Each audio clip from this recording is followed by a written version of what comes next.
السلام علیکم دوستو، آپ دیکھ رہے ہیں سلام رنگ۔ آج ہم موجود ہیں عزم اکیڈمی کی تیسری نشست میں، جہاں ڈاکٹر عبدالحمید صاحب کی سرپرستی میں استقبال رمضان کے عنوان سے ایک بابرکت محفل منعقد کی گئی۔ عزم اکیڈمی کی پہلی نشست حمدیہ محفل اور دوسری نشست نعتیہ محفل کی کامیابی کے بعد اب یہ تیسری نشست استقبال رمضان یعنی رمضان المبارک کی عظمت اور اس کی تیاری کے حوالے سے منعقد کی گئی۔ اس مبارک موقع پر مولانا محمد جمال الدین رشادی صاحب نے رمضان کی فضیلت اور اس کی برکتوں اور روحانی پہلوؤں پر روشنی ڈالی۔ رمضان المبارک رحمتوں، مغفرتوں اور نجات کا مہینہ ہے، اور اس کی برکتوں سے فیض یاب ہونے کے لیے ہمیں پہلے سے خود کو تیار کرنا ہوگا۔ تو آئیے اس بابرکت نشست میں شامل ہوتے ہیں اور رمضان کی تیاری کے ساتھ اپنے ایمان کو مضبوط بناتے ہیں۔ مکرم و محترم سامعین اکرام، السلام علیکم ورحمۃ اللہ وبرکاتہ۔ عزم اکیڈمی سے ڈاکٹر آر عبدالحمید آپ سے مخاطب ہوں۔ عزم اکیڈمی کی پہلی پیشکش و ابتدا بزم عزم کی حمدیہ نشست سے ہوئی۔ دوسری نشست حال ہی میں نعتیہ نشست بھی کامیاب رہی، الحمدللہ۔ اب رمضان مبارک کی آمد ہے۔ اللہ کی رحمتیں اس کے بندوں کی طرف پوری طرح متوجہ ہونے کو ہیں۔ تو آئیے اس ماہ مبارک کی آمد کے سلسلے میں بزم عزم کی یہ تیسری پیشکش استقبال رمضان کے عنوان سے مولانا جمال الدین رشادی محمد مولانا جمال الدین رشادی صاحب عزم اکیڈمی میں مدعو ہیں، یہ آپ سے مخاطب ہوں گے۔ عزم اکیڈمی کی ان کی آمد پر خوش آمدید کہتے ہوئے استقبال کر رہا ہوں۔ مجھے امید ہے کہ عزم اکیڈمی کی اس پہل اور سعی سے سامعین کے لیے اس ماہ مبارک کی سعادتوں اور برکتوں سے دامن مراد بھرنے کے لیے وسیلہ بنے۔ مولانا جمال الدین رشادی صاحب ہمارے پیش رو امیر شریعت کرناٹک مولانا اشرف علی صاحب باخوی رحمۃ اللہ علیہ کے شاگرد رشید ہیں، اور آٹی نگر گنگا نگر میں مدرسہ عربیہ تعلیم الدین کے بانی و محتمم ہیں۔ میں ان کا استقبال کر رہا ہوں۔ مولانا محمد جمال الدین رشادی صاحب سے درخواست ہے کہ وہ اپنا استقبال رمضان پر اپنا بیان سامعین سے مخاطب ہوں۔ السلام علیکم ورحمۃ اللہ وبرکاتہ۔ وعلیکم السلام ورحمۃ اللہ وبرکاتہ۔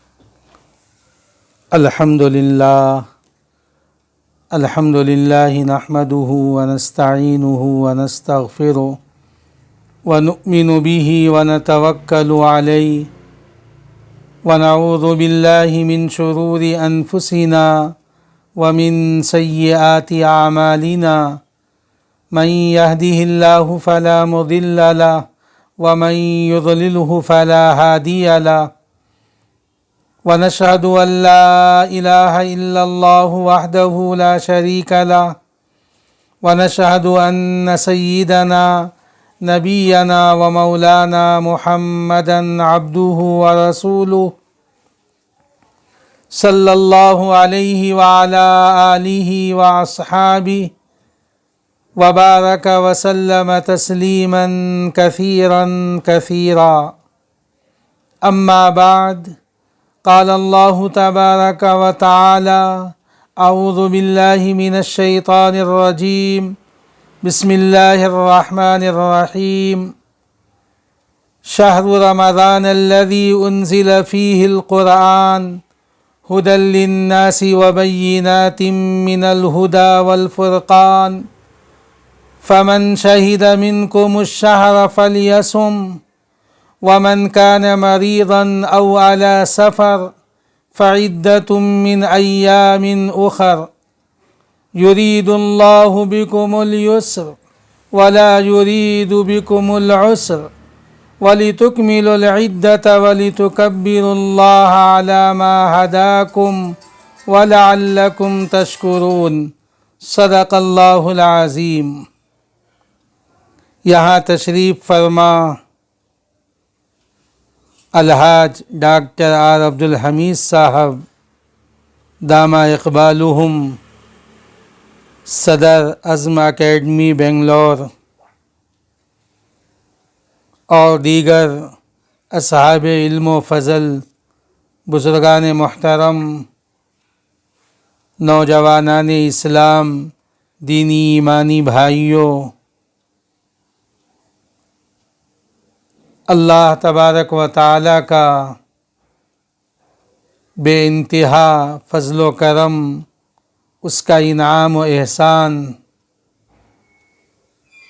کہ عزم اکیڈمی بنگلور کی جانب سے اصلاحی بیانات کا ایک سلسلہ شروع ہوا ہے اور آج یہ اس کی پہلی مجلس ہے، اور آپ سب جانتے ہیں کہ رمضان المبارک کی آمد ہے، تو آج کا موضوع جو ہے استقبال رمضان اور اعمال رمضان ہے۔ رسول اللہ صلی اللہ علیہ وسلم اپنی مبارک زندگی میں رمضان سے 1-2 دن پہلے حضرات صحابہ کرام رضی اللہ عنہم اجمعین کے سامنے استقبال رمضان کے موضوع پر خطبہ ارشاد فرمایا۔ آج یہ ہماری سعادت ہے کہ ہم اسی خطبے سے آج استفادہ کریں گے اور سنیں گے کہ رسول اللہ صلی اللہ علیہ وسلم نے کس طرح اعمال رمضان کی اہمیت اور اس کی خصوصیت کو بیان فرمایا۔ آپ صلی اللہ علیہ وسلم نے ارشاد فرمایا، یا ایھا الناس قد اظلکم شہر عظیم شہر مبارک۔ یہ ایک طویل خطبہ ہے آپ کا استقبال رمضان کے عنوان پر، اور حدیث کی تمام کتابوں میں آپ کا یہ خطبہ موجود ہے۔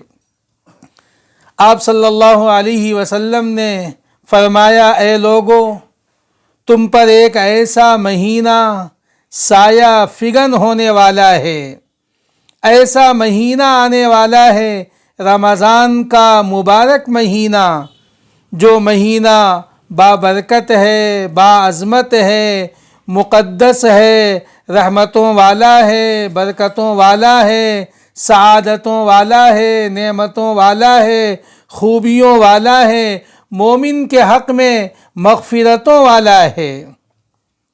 آگے آپ صلی اللہ علیہ وسلم نے پھر ارشاد فرمایا، شہر فیہ لیلۃ خیر من الف شہر۔ رمضان المبارک کا مہینہ وہ مبارک مہینہ ہے جس میں ایک رات ایسی ہے جسے ہم شب قدر کہتے ہیں، وہ ایک مبارک رات 1000 مہینوں کی عبادت سے افضل ہے۔ اب 1000 مہینوں کی عبادت سے افضل حضرات محدثین کرام نے اس پر کلام فرمایا ہے کہ ہر آدمی کا جذبہ اور اس کی نیت اور اس کا جو انداز ہوگا، اس کا جو خلوص ہوگا، اس پر اللہ تبارک و تعالی بندے کو کتنا اجر دیں گے، کوئی اس کا اندازہ نہیں لگا سکتا۔ آپ صلی اللہ علیہ وسلم نے ایک مثال پیش کی کہ ایک ایسی مبارک رات جس ایک رات کی عبادت 1000 مہینوں کی عبادت سے افضل ہے۔ اللہ کا یہ فضل و کرم ہے کہ اب رمضان کی آمد ہے، اور اللہ تبارک و تعالی ہمیں زندگی میں پھر ایک بار رمضان المبارک کا مہینہ عطا فرما رہا ہے، اور رمضان ہم پر سایہ فگن ہوگا، تو ہم رمضان کی قدر کریں، رمضان المبارک کا احترام کریں، اس کی عظمت کا خیال رکھیں، اور رمضان المبارک میں جب اور جس موقع پر جو اللہ نے خصوصیات کا بیان فرمایا ہے، ان خصوصیات کو ہم حاصل کرنے والے بنیں۔ رمضان آئے گا تو شب قدر بھی ہمیں ملے گی، ہم اس مبارک رات کی قدر کریں اور ایسی عبادت کا اہتمام کریں کہ اللہ کے فرشتے ہمارے اعمال نامے میں بھی 1000 مہینوں سے زیادہ کی عبادت کا اجر و ثواب لکھے۔ بزرگان محترم، رسول اللہ صلی اللہ علیہ وسلم نے اس خطبے میں آگے ارشاد فرمایا، یہ وہ مہینہ ہے جس میں اللہ تبارک و تعالی نے دن میں روزے کو فرض کیا ہے۔ جعل اللہ صیامہ فریضہ، دن میں روزہ فرض۔ ہر مسلمان عاقل، بالغ، مرد، عورت، صحت مند، ان پر روزہ فرض ہے۔ ہاں، جن کے لیے کوئی شرعی عذر ہے ان کی بات الگ ہے، لیکن ان کے علاوہ جتنے لوگ ہیں وہ معمولی بیماریوں کا اور اپنی مصروفیات کا، اپنی ذمہ داریوں کا، اپنے کام کے بوجھ کا بہانہ نہ بنائیں، بلکہ روزے کا اہتمام کریں۔ جعل اللہ صیامہ فریضہ، اللہ نے دن میں روزے کو فرض فرمایا۔ اب روزہ ایسی عبادت ہے کہ روزہ اسلام کی بنیاد میں ہے، اور روزے کے سلسلے میں خود اللہ تبارک و تعالی نے حدیث قدسی میں بیان فرمایا، الصوم لی وانا اجزی بہ، کہ میرے بندے جب میرے حکم پر روزہ رکھتے ہیں اور کھانے پینے سے اور اپنی جائز خواہشات سے رک جاتے ہیں، جب تک انہیں رکنے کا حکم دیا جاتا ہے تو میں خود اپنے ہاتھ سے ان کو روزے کا بدلہ دوں گا۔ الصوم لی وانا اجزی بہ، نماز کا اجر اللہ تبارک و تعالی فرشتوں سے کہیں گے میرے بندوں کو دو۔ دیگر عبادتوں کے بارے میں آپ سوچتے چلے جائیں، فرشتوں سے کہا جائے گا میرے بندوں کے اعمال نامے میں یہ اجر اور یہ نیکیاں لکھو اور ان کو اس کا اجر دو۔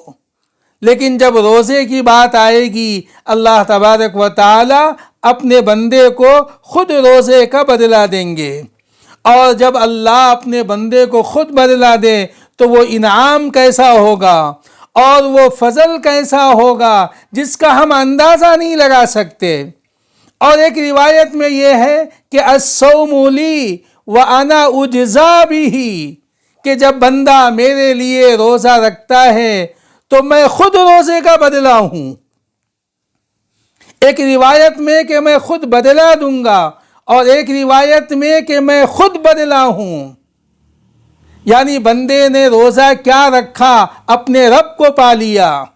روزہ ایسی عظیم عبادت ہے، اس لیے مسلمانوں کو چاہیے، اہل ایمان اور مومنوں کو چاہیے کہ رمضان المبارک میں روزے کا اہتمام اپنے رب کی رضا اور خوشنودی کے لیے کریں، اور جب رب کو راضی کرنے کے لیے ان جذبات سے آدمی روزے کا اہتمام کرے گا تو رب ذوالجلال کی قسم، موسم چاہے جیسا بھی ہو اسے اتنی مشکل نظر نہیں آئے گی، اس لیے کہ یہ اللہ کی محبت میں بھوکا اور پیاسا ہے، اپنے رب کو راضی کرنے کے لیے بھوکا اور پیاسا ہے، اپنے رب کے حکم پہ بھوکا اور پیاسا ہے، اور اس کی یہ تمنا ہے اور اس کی یہ خواہش ہے کہ میں روزہ رکھ کر اپنے رب کو پالوں۔ تاریخ میں واقعہ لکھا ہے ہارون رشید بادشاہ کا، بہت سے واقعات ہارون رشید بادشاہ کے کتابوں میں اور واقعات میں ہیں۔ ایک واقعہ انہی واقعات میں یہ ہے کہ ہارون رشید کا جو محل تھا اس میں کام کرنے والے خادم اور باندیاں بہت تھیں، اور انہی میں ایک باندی ایسی تھی جو بھولی بھالی تھی، سیدھی سادی تھی۔ عام طور پر جو محل میں کام کرنے والے تھے اس بھولی بھالی خادمہ کو دیوانی اور پاگل کہتے تھے، لیکن بادشاہوں کا ایک الگ طور طریقہ ہوتا ہے۔ ایک موقع پر ہارون رشید نے ایک اعلان کیا اپنے محل میں کہ محل میں جتنی چیزیں ہیں وہ ایک محل کے حال میں رکھ دی جائے۔ اب بادشاہ کا حکم تھا، ساری چیزیں محل کے ایک حال میں رکھ دیا گیا، اور سارے جتنے بھی محل میں کام کرنے والے تھے سب کو ہارون رشید نے جمع کیا، اور اسی حال میں ہارون رشید بھی موجود ہیں۔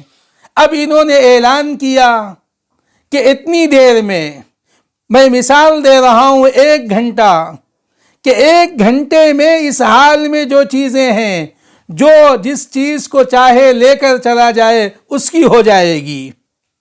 اب کوئی اٹھا اور سونے چاندی کی چیزیں اٹھا لیا، کسی نے اور کچھ اٹھا لیا، کسی نے اشرفیاں اٹھا لی، کسی نے استعمال کی چیزیں اٹھا لی۔ جو محل میں چیزیں تھیں اور جس کو جو پسند آیا وہ اس نے اٹھا لیا، اور یہ جو خادمہ اور باندی تھی بھولی بھالی وہ ایک کونے میں تھی۔ اب سب دیکھ رہے ہیں کہ کوئی سونا اٹھا رہا ہے، کوئی چاندی اٹھا رہا ہے، کوئی اپنے استعمال کی چیزیں اٹھا رہا ہے، لیکن یہ اطمینان سے کونے میں ہے۔ اب جب اس کا نمبر آیا تو یہ آئی اور ہارون رشید کے سر پہ ہاتھ رکھ دیا۔ اب تو پہلے ہی محل میں جتنے لوگ کام کرنے والے اسٹاف تھے سب کہتے تھے یہ دیوانی ہے، پاگل ہے، اور اب بادشاہ کے سر پہ ہاتھ رکھ دیا تو سب ہنسنے لگے کہ یہ تو واقعی پاگل ہے۔ آج تک تو ہم مذاق میں اسے دیوانی اور پاگل بول رہے تھے، آج تو یہ اصل میں پاگل نکلی کہ بادشاہ کے ہی جا کے سر پہ ہاتھ رکھ دیا۔ اب ہارون رشید نے کہا کہ ایسا نہیں ہے، تم لوگ اسے دیوانی اور پاگل کہتے ہو، یہ اصل میں یہی عقل مند ہے۔ جتنے لوگ سونا لے کے گئے، چاندی لے کے گئے، ان کو تو ایک چیز ملی اور لے کے چلے گئے، اور اس نے بادشاہ کے سر پہ ہاتھ رکھ دیا تو اب تو حکومت اس کی ہے۔ جس کو تم لوگ دیوانی کہہ رہے ہو اور پاگل کہہ رہے ہو، اب اس نے بادشاہ کے سر پہ ہاتھ رکھ دیا تو اب حکومت اس کی ہے، اب تو یہ حکم کرے گی اور ساری چیزیں اس کے پاس آئیں گی۔ تو الصوم لی وانا اجزا بہ، کہ جب بندہ اللہ کے لیے روزہ رکھے گا تو اللہ کہتے ہیں کہ بندے میں روزے کا خود بدلہ ہوں، اور جس بندے کو رب مل جائے 4 دن کی دنیا میں بھی وہ کامیاب ہے، اور ہمیشہ ہمیشہ کی آخرت میں بھی وہ کامیاب اور کامران ہے۔ ہمارے دن رات کے معاملات ایسے ہوں جس میں کوئی گناہ نہ ہو، اور رمضان المبارک میں جو ہماری تربیت ہوتی ہے اور جو ایمان نور میں اضافہ ہوتا ہے اور ہمارے دل میں نور ایمان منور ہوتا ہے، اور اعمال کا، نیکیوں کا جو جذبہ ہمارے دل میں پیدا ہوتا ہے، پھر زندگی بھر ہم اس پر قائم رہیں اور استقامت کے ساتھ جمے رہیں، یہی رمضان کا مقصد ہے۔ اور رمضان المبارک سے اللہ تبارک و تعالی یہی چاہتے ہیں۔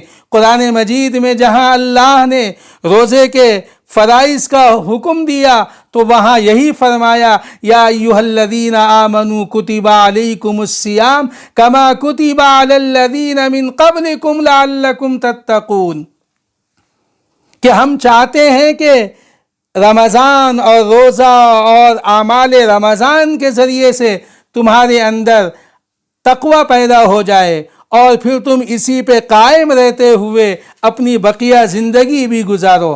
بزرگان محترم، رسول اللہ صلی اللہ علیہ وسلم نے اس خطبہ استقبال رمضان کے آخر میں یہ بھی فرمایا کہ 2 چیزوں کی ماہ رمضان میں کثرت کرو، ایک ہے لا الہ الا اللہ کی کثرت، اور دوسرا ہے استغفار کی کثرت، استغفر اللہ استغفر اللہ استغفر اللہ ربی من کل ذنب خطیئۃ واتوب الیہ، کہ کلمہ توحید لا الہ الا اللہ کی کثرت اور استغفار کی کثرت، چلتے پھرتے جب بھی موقع ملے ہم اس کا اہتمام کریں۔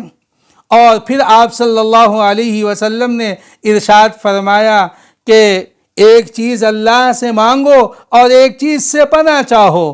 مانگنے والی چیز جنت ہے کہ اللہ سے رمضان میں جنت ہم مانگتے رہیں۔ اللہم انی اسألک الجنہ، اللہم انی اسألک الجنہ، اے اللہ اپنی جنت مجھے عطا فرما، اے اللہ مجھے جنت عطا فرما۔ اور ایک چیز سے پناہ مانگو، وہ جہنم سے ہے، اللہم انی اعوذ بک من النار، اللہم انی اعوذ بک من النار۔ تو رمضان المبارک کا ماہ مبارک اور ماہ مقدس ہم پر سایہ فگن ہونے والا ہے۔ استقبال رمضان حقیقت میں اعمال رمضان ہیں۔ ہم اعمال رمضان کا اہتمام کر کے رمضان کا ایسا استقبال کریں جو رمضان کے شایان شان ہو۔ اللہ تبارک و تعالی ہم سب کو اس کی توفیق عطا فرمائے۔ اللہ تبارک و تعالی رمضان کی برکت سے عالم اسلام پر اپنی خاص رحمتوں برکتوں کا نزول فرمائے۔ اللہ تبارک و تعالی رمضان کی برکت سے سارے عالم کے مسلمانوں کی حفاظت فرمائے، بالخصوص فلسطین اور اس کے اطراف جو مظلوم مسلمان ہیں، ان پر اللہ تبارک و تعالی اپنی نصرت کا، اپنی مدد کا ایسا نزول فرمائے اور ان پر ایسا اللہ تبارک و تعالی کا خیر نازل ہو کہ دنیا دیکھے کہ جو اللہ کا نام لینے والے ہیں اور اللہ کے متوالے ہیں، پھر اللہ تبارک و تعالی کی مدد بھی ان بندوں کے ساتھ کیسی ہوتی ہے۔ پوری دنیا میں جہاں کہیں بھی مسلمان پریشان حال ہیں، رمضان کی برکت سے اللہ تبارک و تعالی سب کی پریشانیوں کا خاتمہ فرمائے۔ رمضان المبارک کی برکت سے ہمارے پورے ملک میں بھی امن و امان قائم رہے اور پورے ملک میں بھی اللہ تبارک و تعالی خیر کا، عافیت کا فیصلہ فرمائے، زمینی آسمانی آفتوں بلاؤں سے ہماری حفاظت فرمائے۔ اللہ تبارک و تعالی رمضان المبارک میں ہر قسم کی عبادتوں کی ہمیں توفیق عطا فرمائے، ہر قسم کی عبادتوں کے لیے ہمیں ہمت، حوصلہ اور جذبہ عطا فرمائے۔ ہماری عبادتوں کو قبول فرما کر اللہ تبارک و تعالی ہم سب سے راضی اور خوش ہو جائے۔ اللہ تبارک و تعالی ہم سب کو اپنے احکامات پر چلنے والا بنائے، رسول پاک صلی اللہ علیہ وسلم کی شریعت مطہرہ پر عمل کی توفیق عطا فرمائے۔ وآخر دعوانا ان الحمد للہ رب العالمین، وصلی اللہ تعالی وسلم علی خیر خلق محمد وآلہ واصحابہ وازواجہ وذریاتہ واہل بیتہ اجمعین، والحمد للہ رب العالمین۔ سامعین، اب تک آپ مولانا محمد جمال الدین رشادی صاحب کے بیان سے مستفید ہو رہے تھے۔ میں آپ تمام کی جانب سے اور عزم اکیڈمی کی جانب سے مولانا محترم کا بے حد ممنون و مشکور ہوں کہ اپنی تمام تر مصروفیت کے باوجود عزم اکیڈمی کی دعوت پر آپ آئے اور ہمارے سامعین سے مخاطب ہوئے۔ اللہ تعالیٰ سے دعا ہے کہ ہر مومن کو، ہر مسلمان کو ماہ رمضان المبارک کے ہر لمحے کی قدردانی کی توفیق عطا فرمائے۔ آمین ثم آمین۔ اب میں تقوی کے عنوان پر ایک اور ساتھی جو ہمارے مدعو ہیں، جناب میر تاج الدین صاحب، جو محکمہ تعلیم کے وظیفہ یاب افسر ہیں، وظیفہ یابی کے بعد یہ اپنا ہر لمحہ قرآن کی تفسیر مع ترجمے کے مطالعے میں لگے ہوئے ہیں اور اس مطالعے کی روشنی میں اپنے انداز سے مختصر نوٹ تیار کر رہے ہیں تاکہ عوام الناس بآسانی سے سمجھ سکیں۔ وہ جو سورہ ہم پڑھتے ہیں نمازوں میں، وہ سمجھ کر وہ نمازیں ادا کرنے کی ہمیں توفیق عطا ہو. اسی ایک فکر کو لے کر وہ دن رات اس پر لگے ہوئے ہیں. آج وہ بھی عزم اکیڈمی مدعو ہیں, اما پارا مکمل کر چکے ہیں اور وہ DTP ہو رہا ہے. وہ آپ کو قرآن حدیث کی پاک کی روشنی میں تقوی کے بارے میں اپنے انداز فکر سے ہم سے مخاطب ہوں گے. ان کا پرتپاک استقبال ہے. میر تاج الدین صاحب. السلام علیکم ورحمۃ اللہ وبرکاتہ. میں عزم اکیڈمی کا شکر گزار ہوں اور خصوصاً ڈاکٹر عبدالحمید کا شکر گزار ہوں کہ انہوں نے اس ناچیز کو یہ موقع عطا فرمایا کہ اپنی اس کچھ باتیں قرآن حدیث کی روشنی میں آپ کے سامنے رکھوں. انشاءاللہ آج میں سورہ بقرہ کی آیت 180/3 جو ہے اس کا ترجمہ اور مختصر سے اس کے تعلق سے اپنا جو کچھ میں نے مطالعہ میں جو حاصل کیا ہے مختلف تفاسیر سے انشاءاللہ وہ آپ کے سامنے پیش کروں گا. رب اشرح لی صدری ویسر لی امری واحلل عقدۃ من لسانی یفقہوا قولی. بسم اللہ الرحمن الرحیم. یا ایہا الذین آمنوا کتب علیکم الصیام کما کتب علی الذین من قبلکم لعلکم تتقون. اس کا ترجمہ سماعت فرمائیے.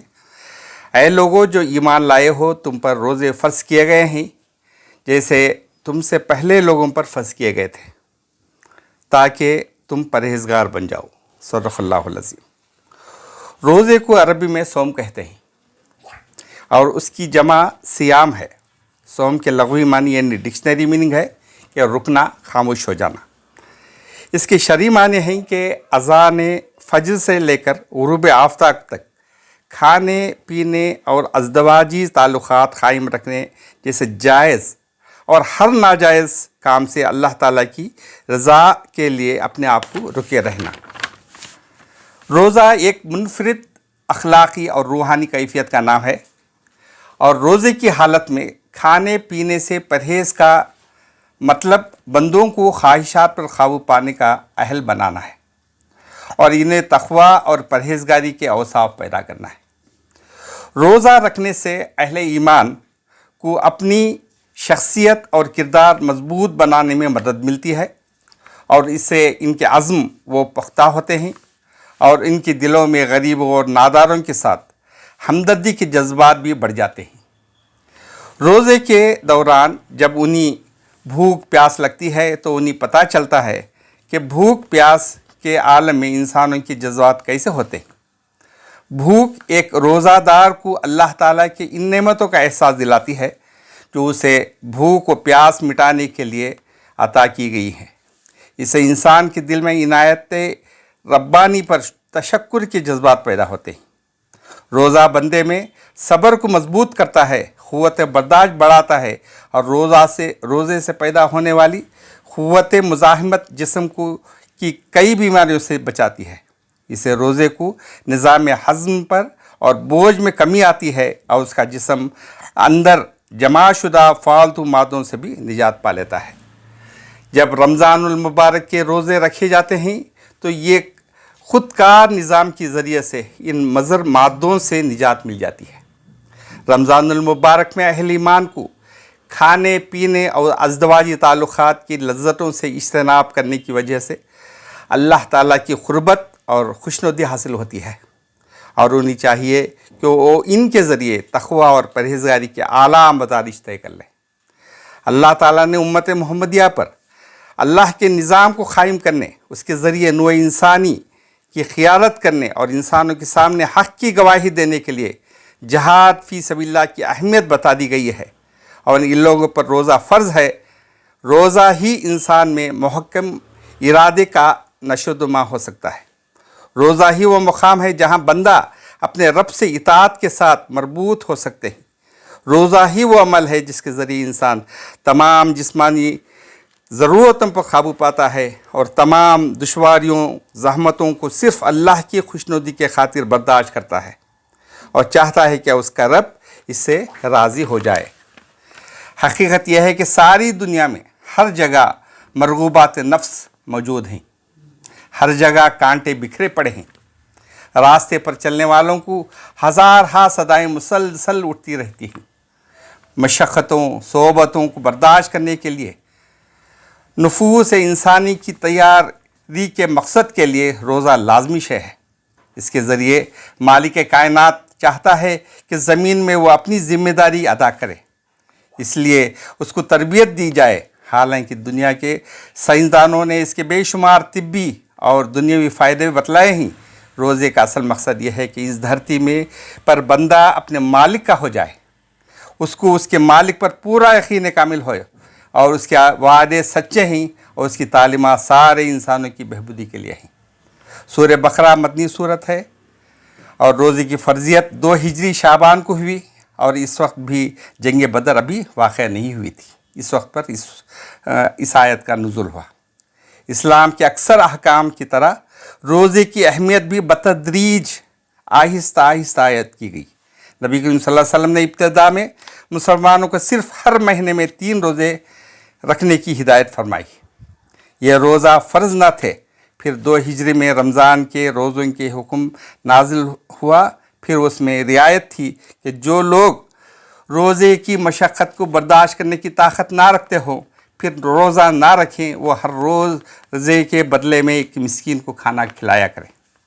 بعد میں دوسرا حکم نازل ہوا اور عام رعایت منسوخ ہو گئی، لیکن مریض، مسافر، حاملہ یا دودھ پلانے والی عورت اور ایسے بوڑھے جو لوگ جن میں روزہ رکھنے کی طاقت نہ ہو، اس رعایت کو بدستور باقی رکھا گیا، اور انہیں حکم دیا گیا کہ بعد میں عذر باقی نہ رہے اتنے روزے رکھ لیں، اور جو رمضان میں ان سے چھوٹ گئے ہیں۔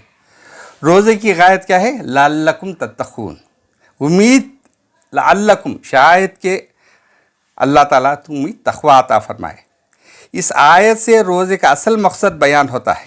لعلکم، شاید کہ تم سب تتقون یعنی تقوی اختیار کرنے والے بنو۔ تقوی دل میں زندہ ہو تو مومن اس فریضے کو اللہ کی فرما برداری کے جذبے کے تحت اس کی رضا جوئی کے لیے ادا کرتا ہے۔ تقوی ہی دلوں کا نگہبان ہے، وہی معصیت سے روزے کو خراب کرنے سے انسان کو بچاتا ہے، خواہ یہ دل کے اندر پیدا ہونے والے وسواسوں ہی کیوں نہ ہو۔ قرآن کے اولین مخاطب جانتے تھے کہ اللہ تعالیٰ کے ہاں تقوی کا کیا مقام ہے، اللہ کے میزان میں اس کا کیا اصل وزن ہے، اور ان کی اصل منزل یہی ہے جس کی طرف ان کی روحیں لپکتی تھیں۔ روزہ اس کے حصول کا ذریعہ ہے اور اس تک پہنچنے کا راستہ۔ قرآن کہتا ہے کہ امید کہ تم خدا ترس بنو۔ سورہ بقرہ آیت 177 میں مومنوں کے صفات بیان کیے گئے، اور ان لوگوں کی تصدیق خود اللہ تعالیٰ نے فرمائی، اولئک الذین صدقوا واولئک هم المتقون، یہی لوگ سچے ہیں اور یہی لوگ پرہیزگار ہیں۔ وہ آیت آتی ہے، لیس البر ان تولوا وجوہکم قبل المشرق والمغرب، نیکی یہ نہیں ہے کہ تم اپنے چہرے مشرق کی طرف کر لو یا مغرب کی طرف، ولکن البر، بلکہ نیکی یہ ہے کہ من آمن باللہ، کہ آدمی اللہ پر ایمان لائے، والیوم الآخری، اور آخرت پر ایمان لائے، والملائکۃ والکتاب والنبیین، اور ملائکہ پر اور اللہ کی بھیجی ہوئی کتابوں پر اور اللہ کے بھیجے ہوئے نبیوں پر ایمان لائے، وآت المال علی حبہ، اور اپنا پسندیدہ مال اللہ کے لیے دے۔ یہ زکوٰۃ کے علاوہ ہے، یہ زکوٰۃ کا پھر الگ سے تذکرہ آ رہا ہے، لیکن یہاں کیا ہے؟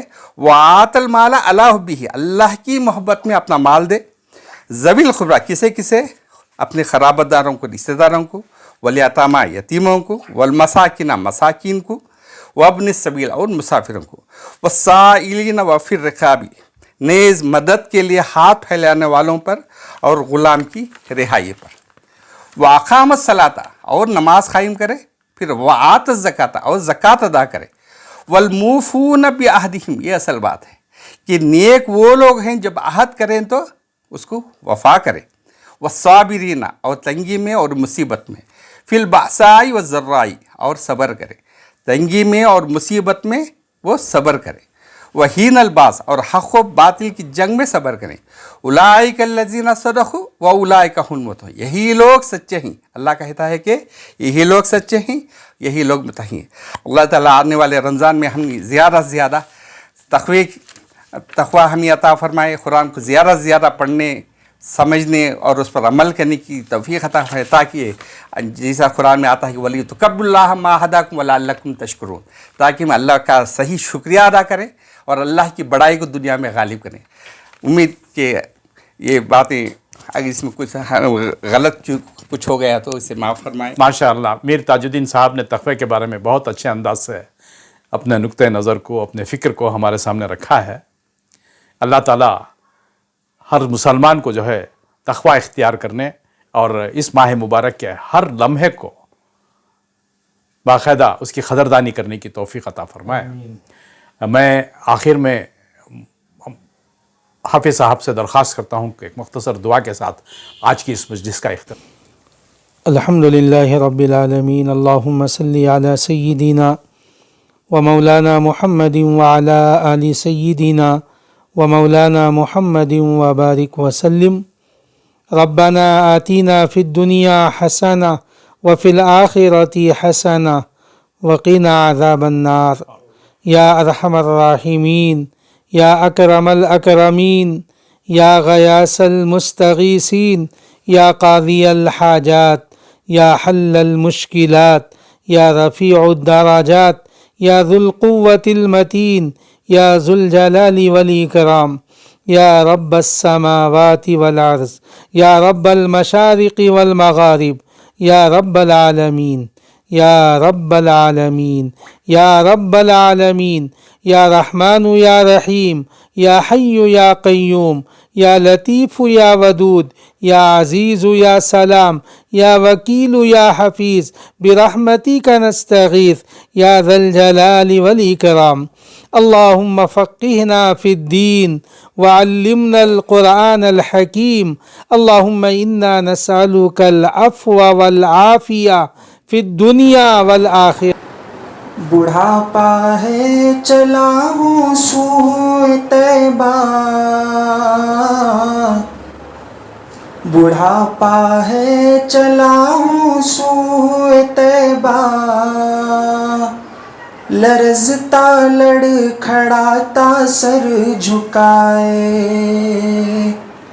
گناہوں کا ہے سر پر بوجھ بھاری،